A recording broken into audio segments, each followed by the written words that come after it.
គ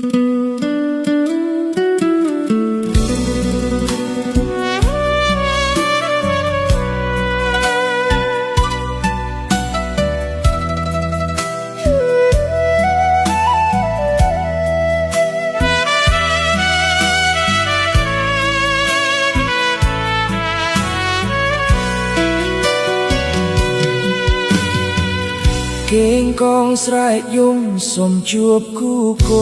ប់ស្នេហ៍ធ្លាប់រៀបរាប់ជាប់រឿងភក្តី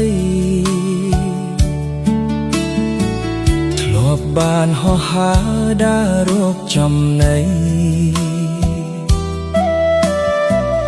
ពេលនេះបាត់ថ្លៃពិសីទៅណាទុំលើទ្រនំសំឡឹងទៅឆ្ងាយចិនដាខ្វល់ខ្វាយនឹកកាយពុំងារធ្លាប់ច្រៀងផ្ដោះផ្ដងសាសងស្នេហាតាមចាស់ចិនដាមាននឹកបងទេ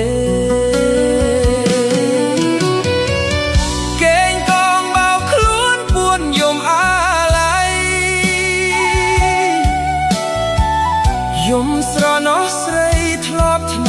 មបំពេធ្លាប់សាងក្តីសុខក្នុងសម្បុកស្នេហ៍ពេលនេះម្ដេចប្រែបាត់ស្រស់ជីវ៉ារស់តែម្នាក់ឯងចំបែងពេកក្រៃយំថ្ងៃអាឡ័យពុំងារទុំលើបងគងរងចាំស្នេហាស្រណោះបាក់សាគេងកងអាភព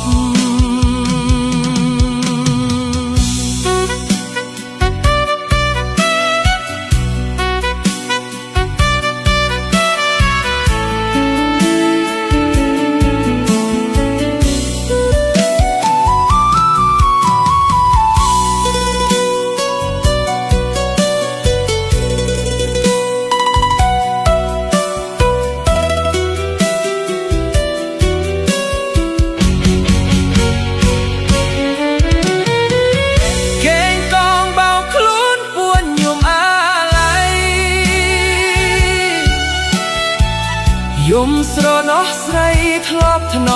មបំពេធ្លាប់សាងក្តីសុខក្នុងសម្បុកស្នេហ៍ពេលនេះម្ដេចប្រែបាត់ស្រស់ជីវ៉ារស់តែម្នាក់ឯងចំបែងពេកក្រៃយំថ្ងៃអាឡ័យពុំងារទុំលើបងគងរងចាំស្នេហាស្រណោះបាក់សាគេងកងអាភព